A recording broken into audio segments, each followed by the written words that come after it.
오늘 설교의 제목은 하나 되게 하신 것, 하나가 된다라는 겁니다. 그 유명한 말이 있죠. 뭉치면 살고 흩어지면 죽는다. 이 말을 누가 했는지를 한번 제가 찾아봤어요. 찾아봤더니 이게 벤자민 프랭클린이라는 사람이 했다고 그러더라고요. 그 미국 독립군이 불란서 군하고 싸워서 패배하자 그 패배의 원인이 우리가 분열됐기 때문이다. 그래서 이 말을 했다는 거예요.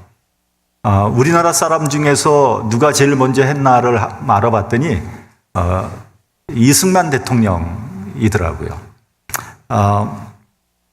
해방 전후의 그 사상적인 혼란과 정치적인 혼란, 그로 말미암아 국론이 사분오열되었습니다. 백가쟁명식으로 다들 한마디씩 할 때 아닙니까? 누가 옳은지, 누가 진짜 애국자인지, 누가 그 혼란한 대한민국을 이끌어갈 수 있는 지도자인지 알 수 없는 그때 미국에서 귀국한 이승만 대통령이 그 특유의 목소리로 뭉치면 살고 흩어지면 죽습니다. 이렇게 얘기해서 많은 사람들의 큰 호응을 얻었다고 합니다. 어찌되었든 간에 참 옳은 말이죠. 옳은 말입니다. 하나가 되면 살고 나뉘어지면 죽습니다. 가정도 마찬가지 아닙니까? 한 가정에 부부가 막 나뉘어지고 부모 형제가 막 제각기 논다면 그 가정이 어떻게 설 수 있겠습니까? 잠언 17장 1절을 보면 마른 떡 한 조각만 있고도 화목하는 것이 육선이 집에 가득하고 다투는 것보다 나으니라 라고 말씀합니다. 비록 가난하더라도 화목한 것이 돈이 많고 다투는 것보다 훨씬 낫다는 거죠. 훨씬 행복하다는 거죠. 교회도 마찬가지 아니겠습니까?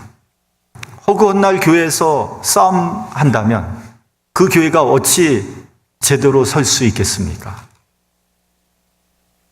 제가 이렇게 가만히 보면요, 정말 중요한 문제, 정말 본질을 갖고 싸우는 교회 제가 여태까지 못 봤습니다. 정말 어떻게 하면 하나님께 영광을 돌릴 수 있는가, 어떻게 하면 교회를 잘 부흥시킬 수 있는가를 놓고 싸우는 교회 제가 여태까지 본 적이 없어요. 전부 다 지역 말단적인 어처구니 없는 그런 문제를 가지고 핏대를 올리고 이전 투구를 하고 있는 겁니다. 이것은 실제로 우리 교회에서 있었던 일입니다. 2009년도에 저희가 이 교회당을 사서 이전을 했잖아요. 교회를 샀으니까 공식적인 예배를 드려야 했습니다. 그런데 이제 당회에서 두 분의 장로님이 그 예배의 이름을 놓고 입당 예배가 맞다, 헌당 예배가 맞다를 놓고 논쟁이 벌어진 거예요. 이 말싸움이 끝나질 않는 거예요. 계속되는 거예요. 서로 자기가 옳다고 주장하는 거죠. 해결이 안 나는 거예요. 그래서 이 문제를 저한테 가지고 온 거예요. 해결해 달라는 거죠. 얼마나 곤란한 문제입니까? 제가 입당이 맞다 그러면은 헌당을 주장한 장로님은 시험 들 게 뻔하고요. 헌당이 맞다 그러면은 입당을 주장한 장로님이 또 시험에 들 거 아닙니까? 참 고민이 되더라고요. 그래서 제가 뭐라고 대답을 했냐면, 입당 예배를 해서 교회가 잘 되면 입당 예배로 하고 헌당 예배로 해서 교회가 더 잘 되면 헌당 예배로 합시다. 그게 무슨 말입니까? 입당이냐 헌당이냐 이게 중요한 게 아니라는 거죠. 교회가 잘 되는 게 중요하지 뭐 입당이면 어떻고 헌당이면 어떻습니까? 근데 이 두 분의 장로님들이 고집을 꺾질 않는 거예요. 하여튼 뭐 결판을 내달라는 거예요.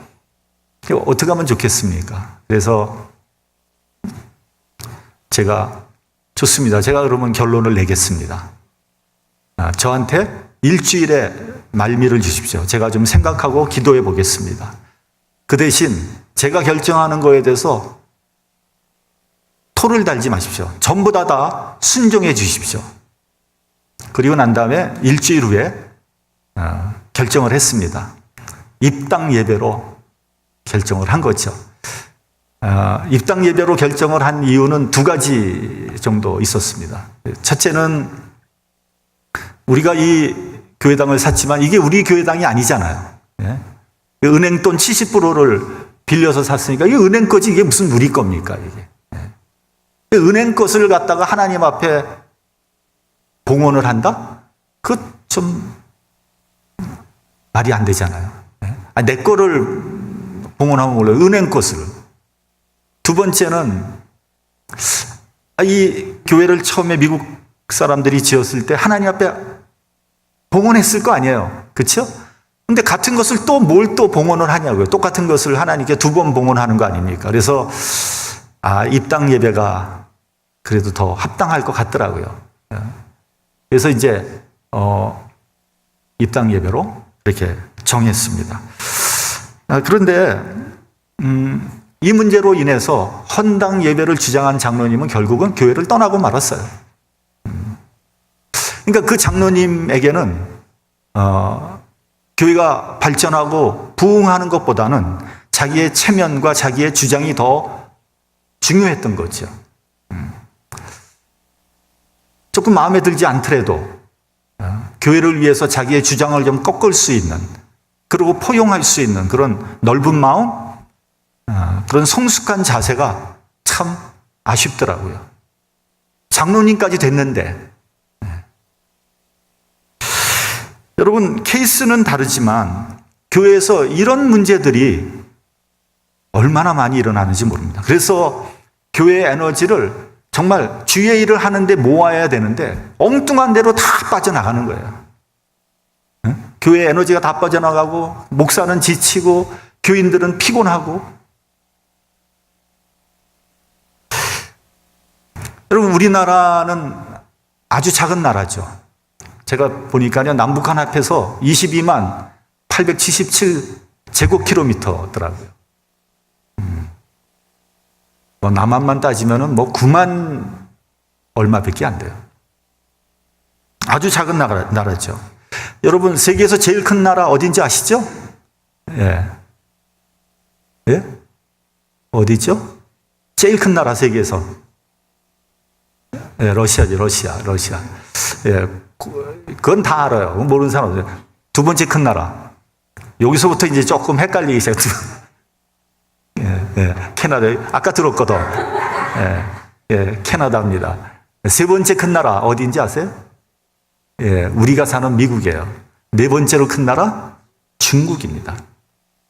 우리나라는 국경을 중국과 러시아하고 맞대고 있죠. 그리고 사실은 태평양 건너서 미국으로부터 직접적인 영향을 받는 나라가 우리나라입니다. 그러니까 여러분, 세계 4대 강국, 미국, 중국, 일본, 러시아, 그 사이에 끼어 있는 나라가 우리나라죠. 그러니까 지정학적으로는 대단히 어려운 위치에 있는 나라입니다. 뭐 조금 시사에 대해서 좀 얘기를 하니까 좀 용서해 주시기 바랍니다.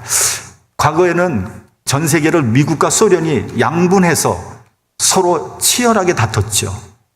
근데 미국은 소련을 무력으로 무너뜨린 게 아니라 자유주의 경제 체제로 소련을 무너뜨려 버렸어요. 소련은 지금 이류 국가로 전락했습니다. 세계 유일의 최강대국은 단연코 미국입니다. 근데 미국은요, 미국 사람들이 카우보이 그런 정신이 있거든요. 자기한테 덤벼드는 놈들은 용서를 안 해요. 그래서 미국에게 뭐 도전하는 나라를 받아들이지 않습니다. 근데 요즘 우리가 알다시피 중국이 미국의 패권에 대해서 슬슬 도전하고 있잖아요. 그래서 뭐 2020 몇 년도에는 중국이 국민 총생산이 미국보다 더 많아질 거다, 뭐 이런 얘기들 여러분 많이 들었잖아요. 그래서 이것을 아주 애초부터 밟아버리기 위해서 지금 벌리는 일이 뭐냐? 무역 전쟁이에요. 예. 예. 아주 본때를 보이는 거죠. 그리고 그의 일환으로 한국에 배치한 게 사드입니다. 사드. 그러니까 중국의 코앞에다 최첨단 무기를 딱 갖다 놓고 중국을 들여다보고 있는 거예요. 그러니까 중국이 얼마나 불편해요. 그러니까 한국에 대해서 사드를 배치했다고 그렇게 행패를 부린 거예요, 중국이. 예. 근데 여러분, 불행하게도 한국이 사드를 배치하고 말고 이런 권한이 없어요, 한국은. 예. 하고 싶어서 한 게 아니에요. 미국이 배치하라 그러니까 배치한 거예요. 그게 우리 약국의 비애입니다. 예. 그걸 배치 안 하면 미국이 얼마나 또 우리한테 불이익을 주겠어요? 여러분, 미군 부대가 이번에 용산에서 어디로 이전했죠? 평택으로 이전했죠? 왜 평택인지 아세요? 여러분 한번 지도를 한번 이렇게 펴보세요. 중국 지도하고 한국 지도를 한번 쫙 펴보세요. 평택이 중국을 제어하는데 최적의 장소예요. 한번 보세요. 네. 그러니까 여러분, 주한미군은요, 북한을 위해서 있는 것이 아니라 사실은 중국을 견제하기 위해서 주한미군이 있는 겁니다. 미국하고 북한하고 싸움이 돼요? 싸움도 안 되는 거예요. 근데 왜 트럼프가 김정은이를 상대하고 있느냐? 네? 김정은이를, 북한을 중국으로부터 떼어놓기 위해서 그러는 거예요. 네. 만약에 북한이 미국 편을 든다면 중국으로선 최악의 상태인 거예요. 네. 지금 김정은이는 엄청 고민을 할 겁니다. 내가 미국 편을 들 것인가 중국 편을 들 것인가. 살아남기 위해서. 근데 제가 김정은이 마음속에는 안 들어가 봤지만 아마 미국 편 들고 싶을 거예요. 왜 그런지 아세요? 트럼프가 그랬잖아요. 내 편 들으면 너 대한민국처럼 만들어 줄게. 그러니까 이건 뭐 솔깃한 거죠. 여러분, 왜 싱가포르에서 회담한지 아세요? 트럼프가 싱가포르 보여주고 요렇게 될 거야. 그래서 싱가포르예요, 여러분. 그 전에 뭐 몽골에서 한다 그러고 뭐 어디서 한다 그랬잖아요. 판문점. 근데 말이죠. 문제는 뭐냐면 북한이 남한과 같이 경제가 발전하고 뭐 자유 경제가 되는 건 좋은데 그러고 난 다음에도 자기가 권력을 유지할 수 있을까? 그것이 김정은이의 고민인 거죠. 그러니까 김정은이는 일생일대의 도박을 하고 있는 것입니다. 그 다 잊어버려도 되는데요. 여러분, 우리 같은 한국 같은 작은 나라가 어떻게 해야 되겠습니까? 어떻게 해야지 강대국 사이에서 살아남을 수 있겠습니까? 하나가 돼야 되는 거죠. 나뉘어지면 버티기 어려운 거예요. 그런데 어떻습니까? 갈갈이 찢어져 있죠? 남북으로 나뉘어져 있고요. 동서로 나뉘어져 있고요. 세대별로 나뉘어져 있고요. 빈부로 나뉘어져 있습니다. 노사가 나뉘어져 있고요. 보수와 진보로 나뉘어져 있어요. 장차 우리나라는 어떻게 될까? 상당히 걱정이 되는 거죠. 자, 여러분, 하나가 되는 것은요, 생존의 문제예요. 잘 살고 못 살고의 문제가 아니라 죽느냐 사느냐의 문제입니다. 이것은 가정도 그렇고 교회도 그렇고 국가도 마찬가지예요. 하나가 돼야지 살 수 있는 거예요. 우리가 뭐 통일이다, 연합이다, 뭐 단결이다, 협동이다 이런 말 많이 하잖아요. 그래서 너도 나도 하나가 돼야 된다고 말은 잘해요. 근데 실상은 하나가 되지 못하고 있습니다. 왜 그런 것일까? 저는 하나가 되지 못하는 이유가 한번 생각해 봤어요. 한 3가지 정도 되는 것 같아요. 첫째는 뭐냐면요. 하나가 되는 것이 얼마나 중요한지 모르는 거예요. 말씀을 드렸지만 하나가 되는 것은 선택이 아니에요. 생존을 위한 필수 불가결한 것입니다. 제가 전에 그 비즈니스 했잖아요. 비즈니스 할 때 우리 한국 사람들끼리 정말 머리통 터지게 싸웠거든요.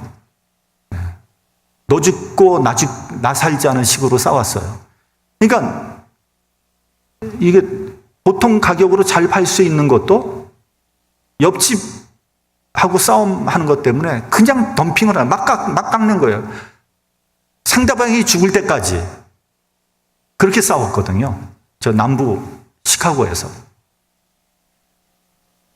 그 결과 어떻게 됐습니까? 한국인 가게 모조리 다 문 닫고 말았죠. 상대방 죽이려다가 자기도 죽은 겁니다. 마찬가지로 요즘 교회도 마찬가지라고 생각합니다. 솔직하게 말해서 교회들끼리 경쟁하고 있지 않습니까? 무한 경쟁을 하고 있습니다. 여기 한인교회가 있는데 요 옆에 또 한인교회를 세웁니다. 이건 뭐 구멍가게 세우는 것도 아니고 참 문제예요. 여러분, 우리가 요즘에 보면 전도되는 사람 별로 없습니다. 전부 다 거의 다 수평 이동이죠. 그러니까 서로 교인들을 나눠 먹게 하는 겁니다. 그러다 보니까 교인들의 교회에 대한 헌신도 충성도도 현저하게 떨어졌어요. 왜요? 아니, 뭐 마음에 안 들면 그냥 옆에 있는 교회 가면 되니까. 교회가 천지니까. 제가 아는 목사님이요, 목회를 하는데 이분이 그러더라고요. 이분은 또 좀 너무해요. 자기는 자기 하고 싶은 대로 한대. 그래서 어떻게 그렇게 하냐 그랬더니 교인들이 갈 데가 없대요. 그래서 왜 갈 데가 없냐? 그 도시에 한인교회 하나밖에 없대. 시험 들어서 가면요, 한 달 후에 다시 온대. 갈 데가 없으니까.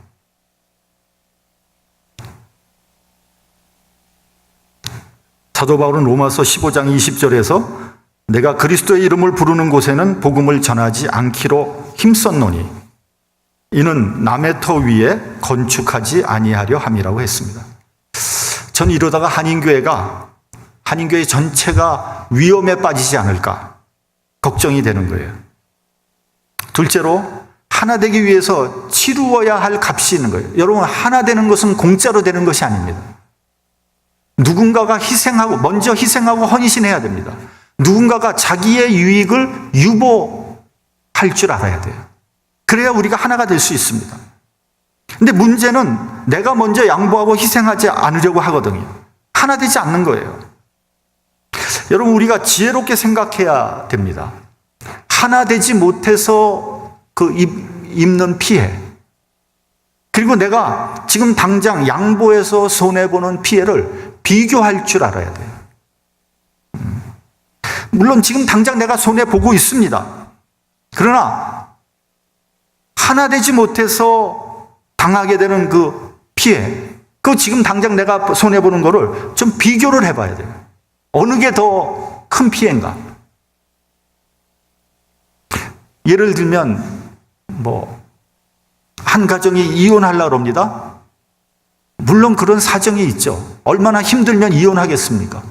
얼마나 고통스러운 일입니까? 남이 어떻게 판단할 수 없죠. 그런데 여러분, 이혼 때문에 생기는 피해가 엄청나거든요. 이건 비단 부부간의 문제가 아니잖아요. 자식까지 다 인벌브되어 있고 온 가족이 다 그것을 생각하면서 그 어려움을 끝까지 견디려고 하는 거죠. 그래서 예수님은 우리에게 뱀처럼 지혜롭고 비둘기처럼 순결하라고 얘기한 거예요.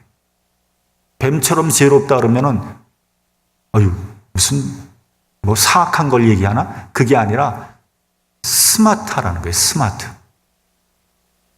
스마트해야 됩니다, 여러분. 그렇게 우직한 게 좋긴 좋지만 우직하다고 다 좋은 건 아니거든요. 그러면서도 순결함을 잃어서는 안 되는 거예요. 예. 스마트하지만 순결한, 그것을 주님께서 말씀하는 겁니다. 셋째는 전체 안에 내가 있다는 것을 모르는 거예요. 요즘 개성 좋아하잖아요. 내 개성을 누가 이렇게 방해하면은 막 못 참지 않습니까? 근데 여러분, 전체가 무너지고 난 다음에 내 개성 아무리 강조해봐야 소용없는 거예요. 나도 그 전체 안에 있다는 것을 알아야 됩니다. 예를 들면 이런 거예요. 자동차가 있습니다. 여러분, 자동차에서 제일 중요한 건 엔진이죠, 엔진.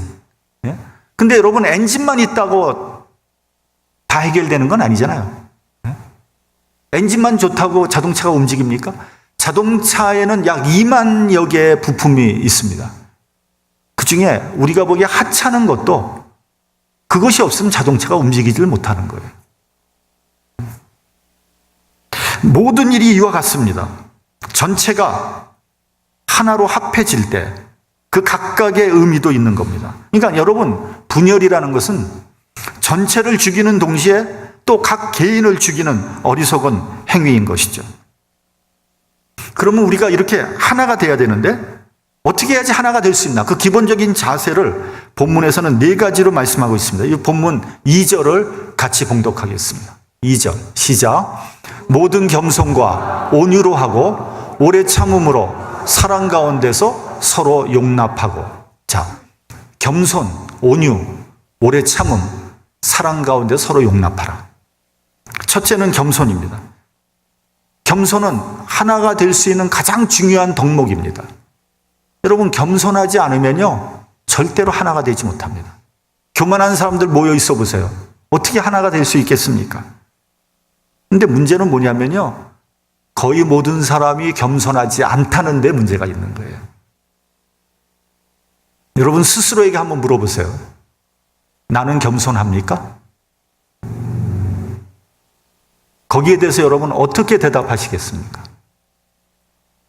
제가 목회하면서 보니까요, 겸손한 사람 저 한 번도 못 만나봤어요. 진짜입니다. 한 사람도 없어요.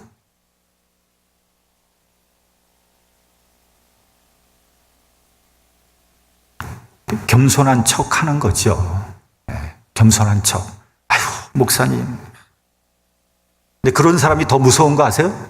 그런 사람이 더 무섭습니다, 여러분. 아유, 목사님, 저는 몰라요, 못해요, 막 이러다가 진짜 못하는 줄 알고 안 하면요, 난리 납니다, 난리 나.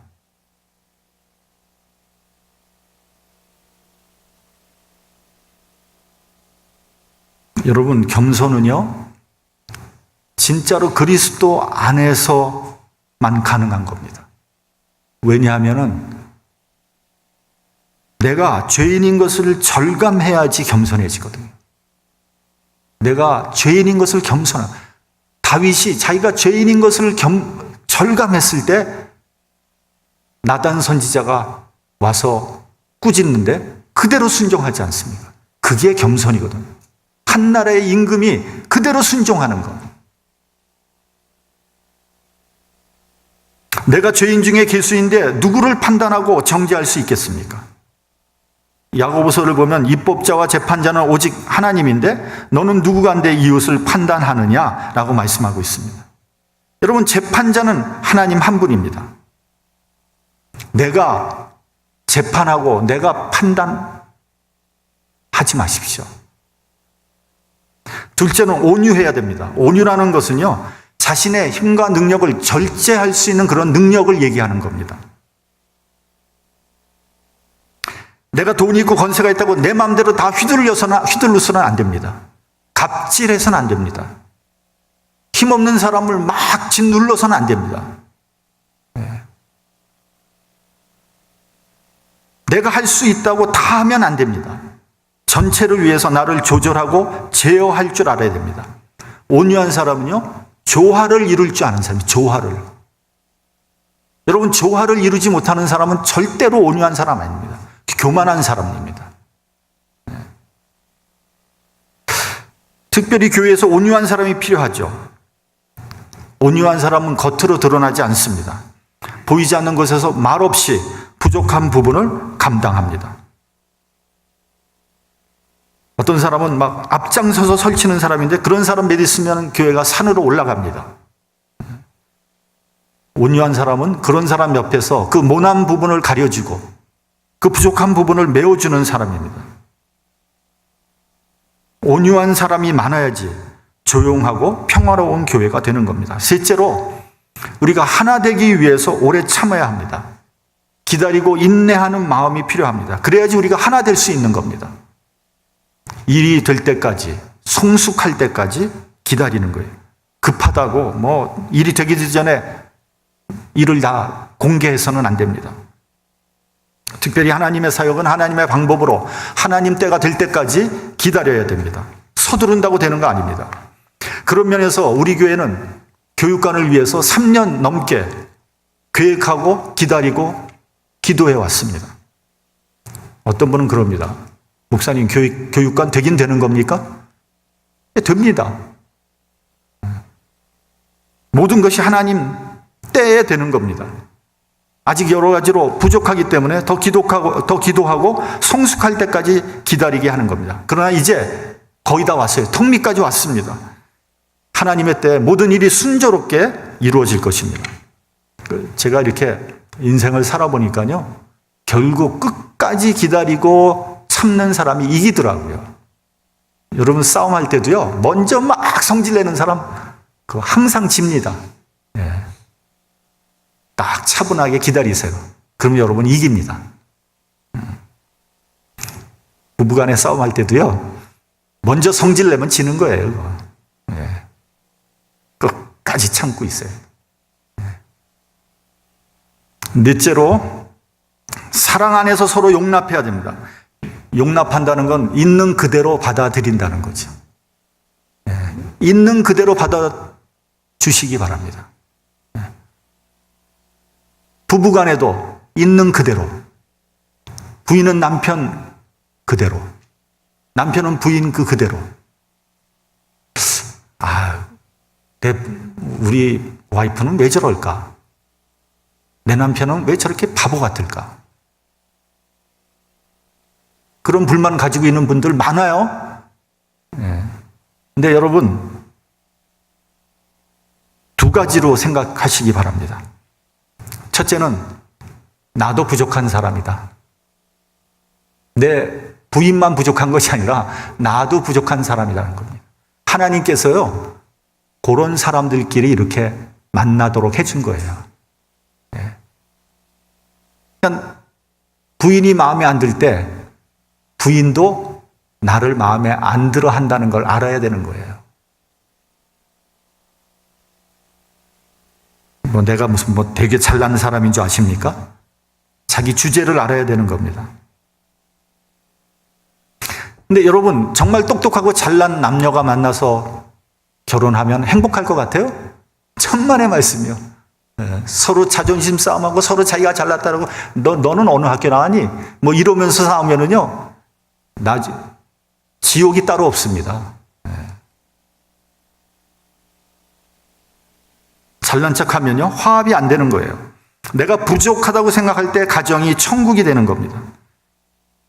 둘째는요, 이렇게 생각하셔야 돼요. 상대방의 부족한 것을 메꾸어 주려고 부부로 맺어준 거예요. 서로 부족한 부분을 메꾸어 줄 때 진정한 하나가 될 수 있는 겁니다. 그것이 돕는 배필이에요. 저는 이런 점에서 하나님께 감사드려요. 제가 굉장히 부족하거든요. 이렇게 제가 좀 자꾸만 잊어버려요. 뭘 흘리고 다녀요. 한마디로 777 못한 거예요. 그러면 그것을 제 처가 다 뒤에서 챙겨주고 있어요. 그 다음에 제가 이게 전화를 잘 안 하거든요. 이 사실 목사는 자꾸만 전화를 해줘야 되는데 제 전화를 잘 안 합니다. 이게 제 아주 굉장히 큰 약점이에요. 목회를 하는데. 근데 그것을 제 처가 다 메꾸어주고 있어요. 그렇다고 제 처가 다 잘났냐? 아니에요. 부족한 부분 되게 많습니다. 그거 제가 메꿔주고 있는 거예요. 그러니까 부부인 거예요. 돕는 배필이에요. 여러분, 배우자한테 잘난 척 하는 것처럼 바보 같은 사람 없는 거예요. 배우자한테 나는 부족한 사람입니다. 제 친구 중에요, 아이스하키 국가대표 선수가 있어요. 대단한 거 아니에요. 그때는 아이스하키 하는 사람 몇 안 됐으니까 조금 하면은 그 국가대표였어요. 근데 이 친구가 중학교 때부터 공부를 하나도 안 하고 그냥 운동만 했어요. 그때는 그랬거든요. 수업도 안 들어가고 뭐 몰라. 그러니까 중학교 영어책을 못 읽어요. 대학교도 다 나오고 국가대표 선수인데 중학교 영어책을 못 읽어. 근데 이 부인을 만났는데 부인이 이화여대 영문과 출신이야. 근데 이 부인이 자기 남편을 보니까 한심하거든. 그래가지고 데려다 놓고 가르치기 시작했어요. 근데 이 친구가 머리는 괜찮은 친구예요. 중학교 들어갈 때 시험 보고 들어갔거든요. 그러니까 부인이 가르쳐서 중학교 과정을 6개월 만에 끝냈어. 고등학교 과정을 1년 만에 끝냈어. 그래가지고 사회에 나가서 좋은 회사 들어가서 잘 살고 있어요. 그러니까 현대판 평강공주와 바보 온달이 있죠. 최소한 부부라면 그 정도는 해야 되는 거예요. 그 정도. 서로 부족한 부분을 메꾸어 줘야 되는 거예요. 하나가 되기 위해서는 서로 깊이 이해해야 됩니다. 우리가 본래 하나였다는 것을 잊어서는 안 됩니다. 먼저 사람들은 다 다릅니다. 사람의 생각이 다르고 개성도 다르고 주장도 다르고 뭐 배경도 다 달라요. 근데 다른 점만 있는 것이 아니라 같은 점이 훨씬 더 많아요. 우리가 다른 점을 부각시키면 우리가 하나 되지 못합니다. 근데 우리가 같은 점을 극대화시키면은 원수라도 같이 갈 수 있는, 원수도 같이 갑니다. 한번 생각해 볼까요? 여러분, 우리는 다 같은 한국 사람이에요.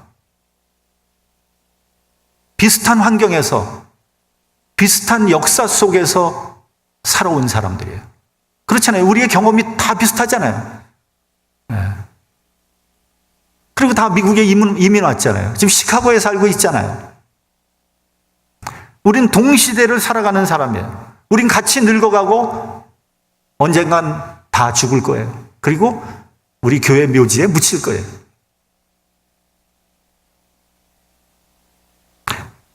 다시 말하면 우리는 운명 공동체입니다. 뿐만 아니라 우리는 다 죄인이지만 같은 하나님을 믿고 구원받아서 같이 천국에 갈 사람들이에요. 지금 보기 싫어도 천국에 가면 또 만나요. 우리는 근본적으로 하나라는 사실을 알아야 됩니다. 미국의 남북전쟁은요, 세계 전쟁사에서 가장 참혹한 전쟁 중에 하나라고 합니다. 자고로 동족 상잔이 더 잔인한 겁니다. 그러니까 전쟁의 규모에 비해서 사상자가 엄청나게 난 거예요. 어느 날 포토맥 강을 사이에 두고 남군과 북군이 대치를 하고 있었어요. 밤은 점점 깊어갑니다. 근데 밤에 이제 막 공격하잖아요, 밤에. 그러니까 불안한 거예요. 불안해지는 거예요. 그러니까 너무 불안하니까 어디선가 군가를 부르기 시작한 거예요. 그러니까 저쪽에서도 막 군가를 부르는 거예요.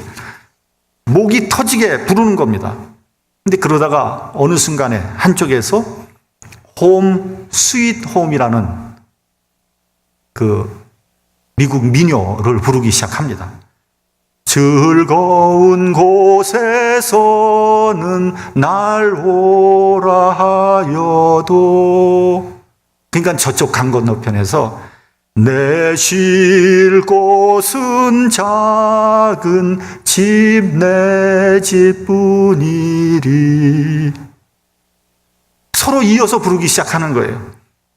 서로 대치하고 서로 싸우고 서로 죽였지만 고향을 그리워하고 가정을 그리워하는 같은 미국이라는 동질성을 깨닫게 된 거예요. 여러분, 동질성의 회복이 하나가 될 수 있는 강력한 동기입니다. 3절을 보면 성령으로 하나 되게 하신 것을 힘써 지키라고 그랬어요. 성령으로 하나 되게 하신 것을 힘써서 지켜야지 지킬 수 있다는 거예요. 우린 말씀으로 하나고 성령으로 하나입니다.